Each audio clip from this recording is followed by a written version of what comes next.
la France, quand elle intervient en 2013, les groupes djihadistes contrôlent le nord du pays, aujourd'hui du Mali. Aujourd'hui, ils sont au centre du Mali, mais ils sont aussi au Burkina Faso, dans à peu près toutes les régions frontalières du Burkina Faso. Ils sont au Niger et ils commencent même aujourd'hui à mener des attaques au Bénin, en Côte d'Ivoire. La menace, non seulement n'a pas été anéantie, mais elle s'est étendue.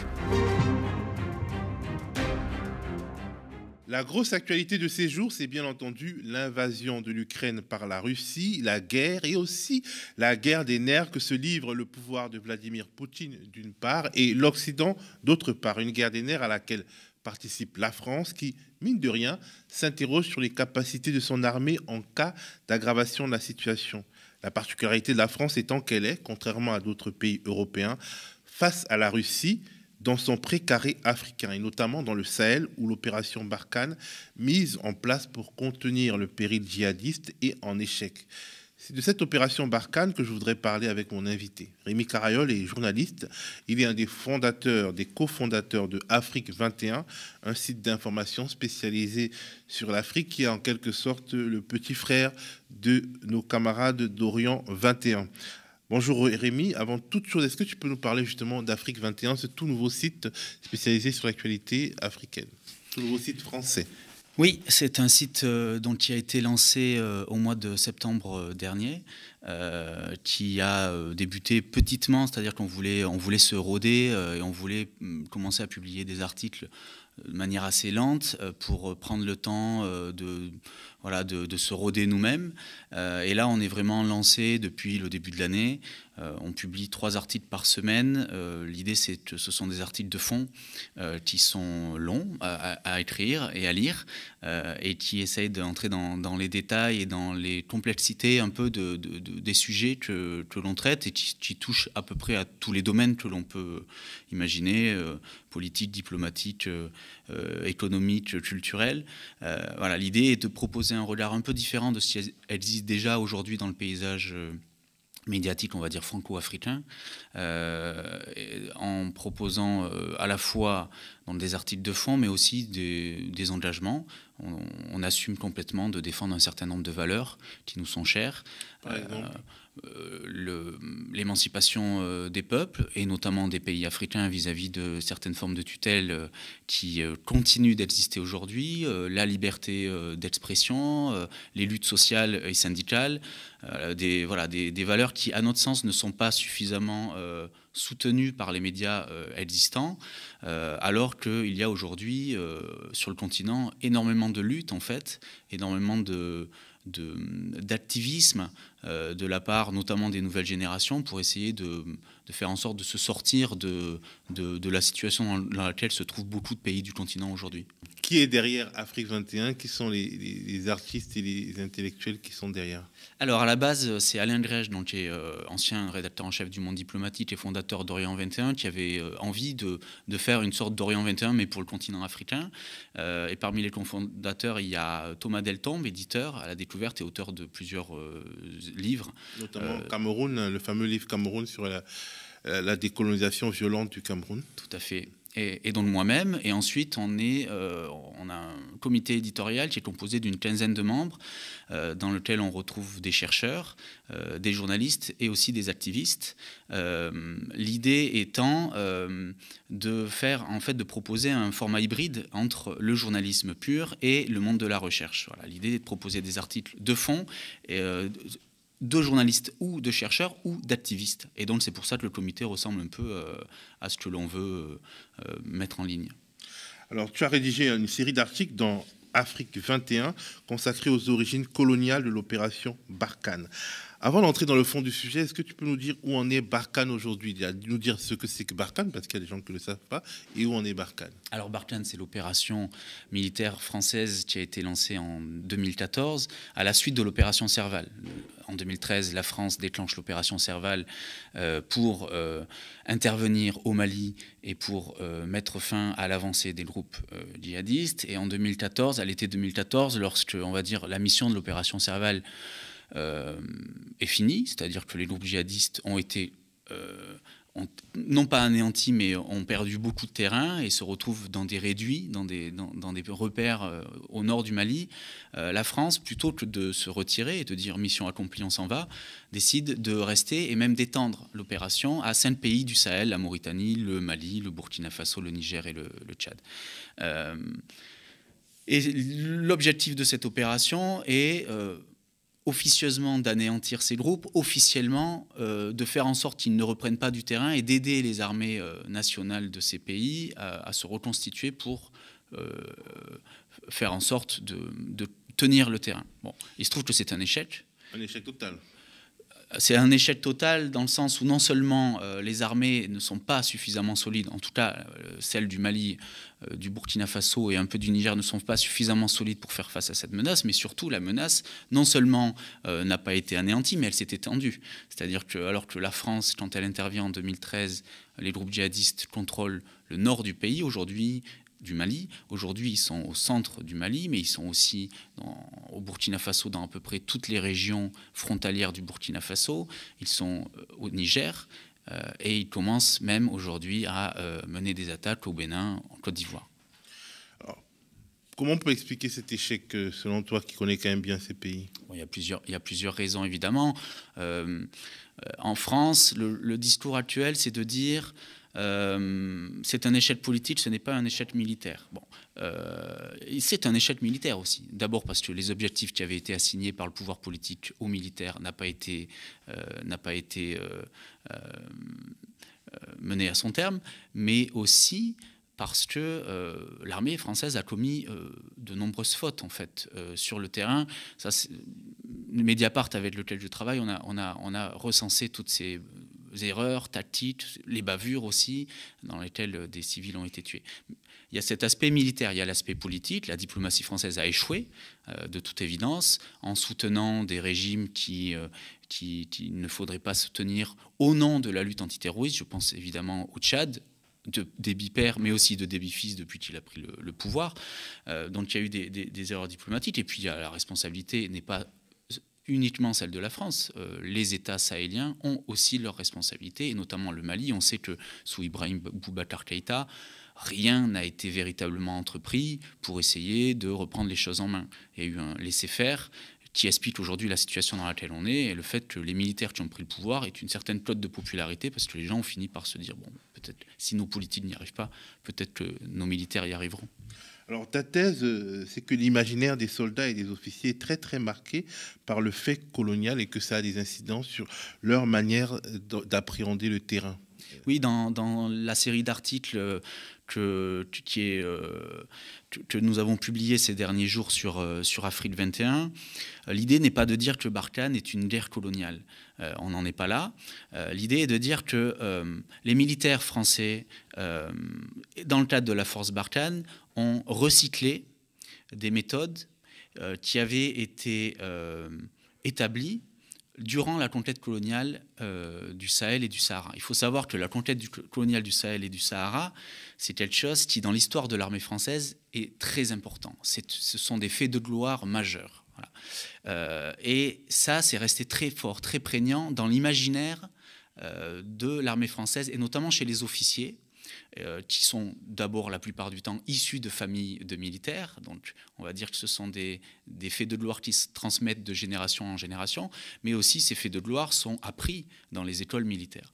Et tout ça fait que, en fait, on a, quand ils sont arrivés, les Français, les militaires français dans cette zone, on le voit dans les livres que ceux qui en sont revenus ont écrit, on le voit aussi dans les documents officiels, notamment les documents touchant à la doctrine militaire de l'armée de terre.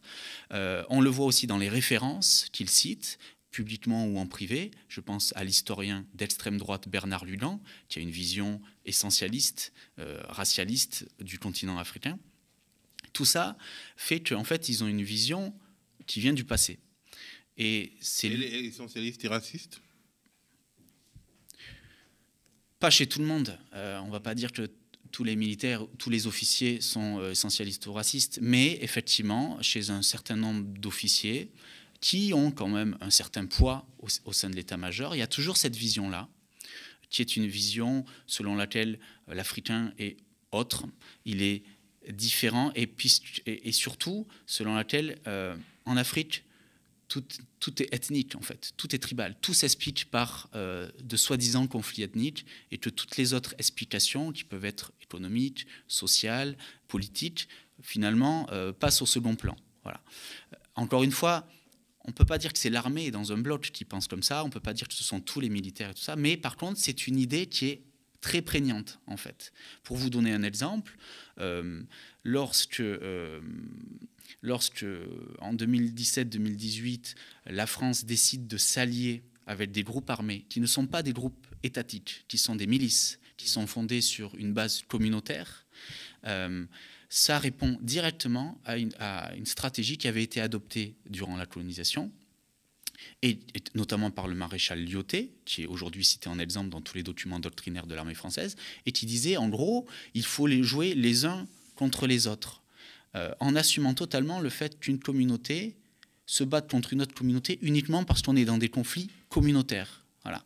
Et cette alliance a été une catastrophe parce que ces groupes avec lesquels l'armée française se battait sur le terrain ont commis des exactions contre des civils issus d'autres communautés, et qu'une fois que l'armée française a dû arrêter cette collaboration parce qu'elle avait été dénoncée dans la presse, il se trouve que les groupes avec lesquels elle se battait ont à leur tour, et leurs familles, et les familles de leurs membres, ont à leur tour été attaqués, ciblés par les groupes djihadistes. C'est quel groupe C'était le Datia et le MSA, le mouvement du salut pour l'Azawad. Deux groupes. Alors le Datia, c'est un groupe Imrad, et le MSA, c'est un groupe d'une frange de la communauté Touareg. Et donc ce sont deux groupes qui avaient été fondés pour, en gros, soutenir l'État malien, qui était favorable à Bamako, mais qui avaient leurs objectifs propres, notamment des objectifs politiques, des objectifs aussi économiques. On sait que dans le nord du Mali, la bataille se joue aussi pour le contrôle des routes, et notamment des routes des trafics. Voilà. Quel trafic ? Trafic en tout genre, y compris de drogue. Tous les groupes armés du nord du Mali sont amenés à un moment ou à un autre à être au contact direct avec les trafiquants de drogue, parfois même... Y compris les groupes alliés de la France. Y compris les groupes alliés de la France, tout à fait.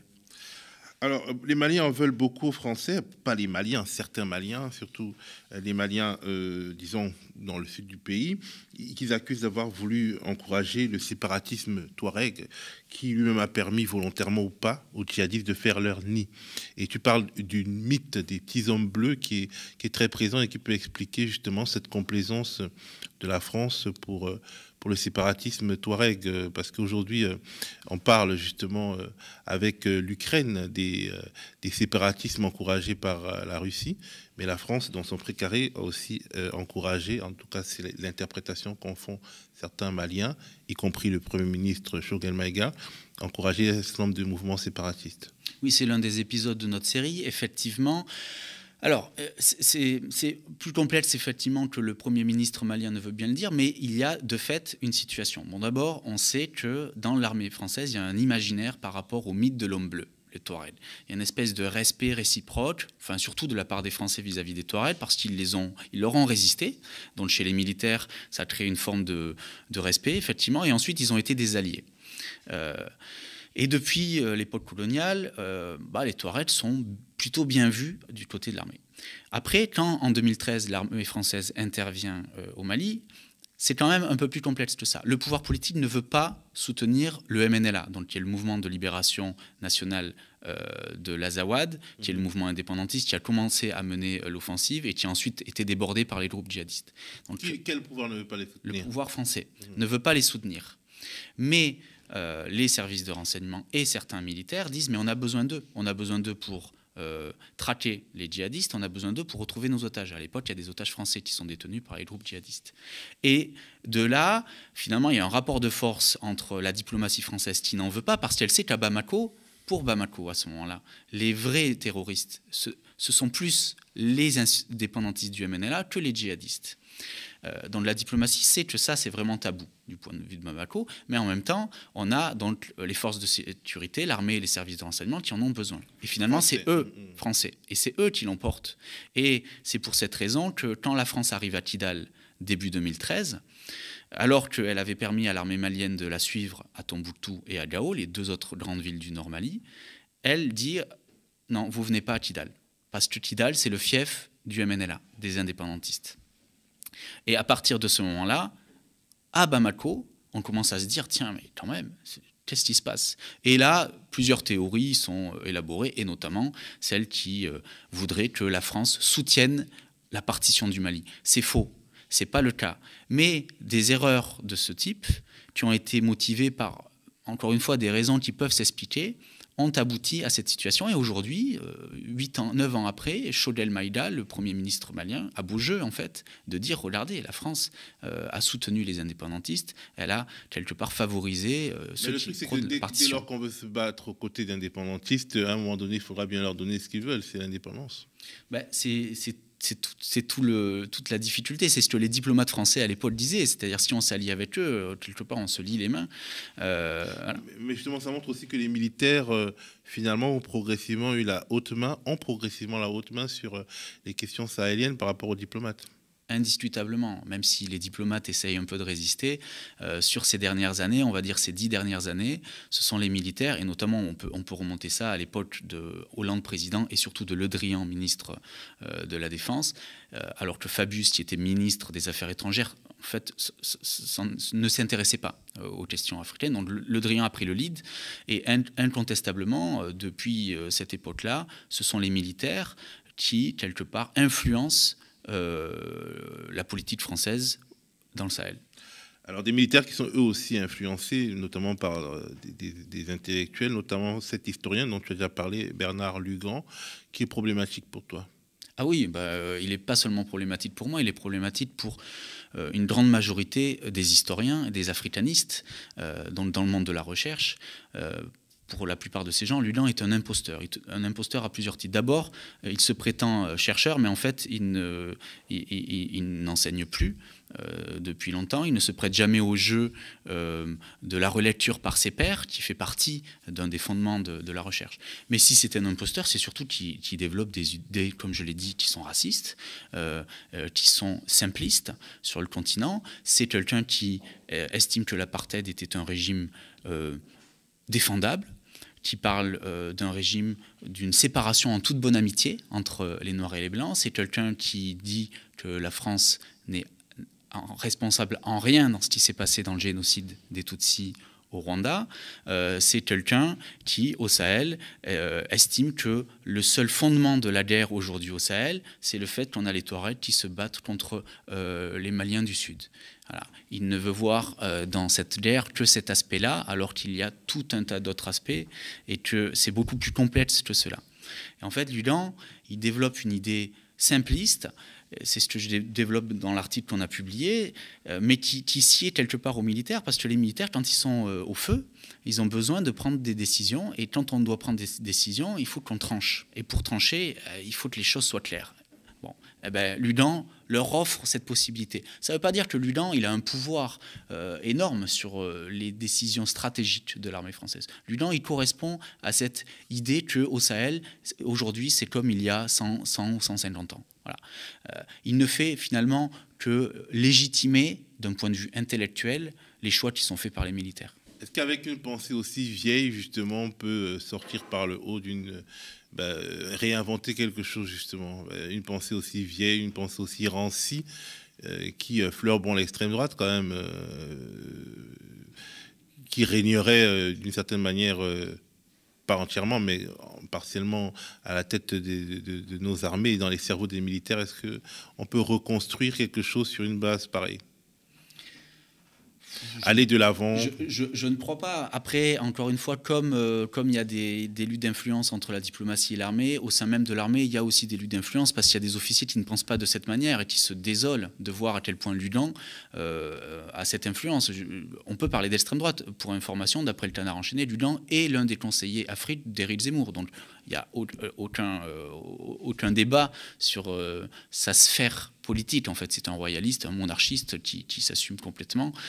Donc, est-ce qu'on peut arriver à quelque chose de positif en pensant de cette manière? Non, pour moi, c'est indéniable. Et ça fait partie du rejet aujourd'hui que l'on peut observer dans toute l'Afrique de l'Ouest de la politique française. Cette politique a encore, on va dire, recycle encore bien des idées du dépôt dont plus personne ne veut là-bas, c'est-à-dire une espèce de joug, de domination de ce qu'il faudrait faire, qui est réfléchi en France et puis qu'on voudrait imposer un peu dans ces pays-là. Alors pour en revenir au Sahel, est-ce qu'il est possible qu'il soit un jour le Sahel un second front de l'affrontement entre l'OTAN, ici la France, et la Russie? À l'allure où vont les choses. Entre l'OTAN et la Russie, non. Entre la France et la Russie, on y est déjà un peu, pas sur le plan militaire, mais sur le plan de la guerre, ce qu'on appelle aujourd'hui la guerre informationnelle, la propagande, et sur le plan diplomatique. Aujourd'hui, au Mali, on sait qu'il y a des mercenaires, je ne sais pas quel est le terme exact qu'il faut employer, en tout cas des agents de sociétés militaires privées russes. On sait qu'ils sont sur le terrain, qu'ils accompagnent les militaires maliens, qu'ils ont déjà mené des opérations. Pour l'instant, ils n'ont pas agi dans les zones où il y a l'armée française qui mène des opérations.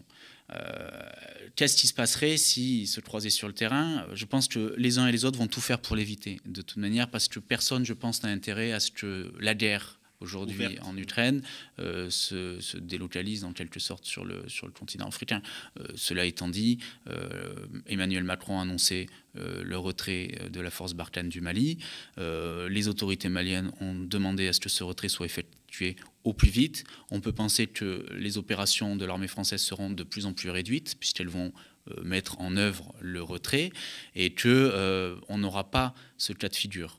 Mais on n'est pas non plus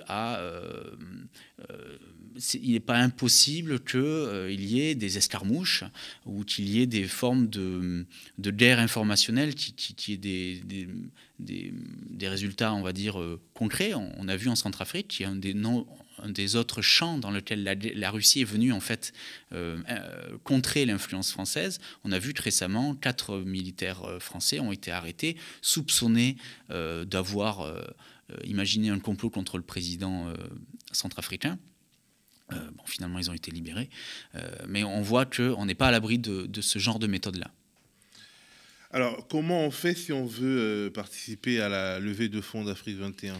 Alors, on va sur le site d'Afrique 21. Alors, Afrique 21, 21XXI, donc c'est en chiffres romains. Ou alors, on va sur le site KissKissBankMan, puisque c'est la plateforme qui nous aide dans cette campagne.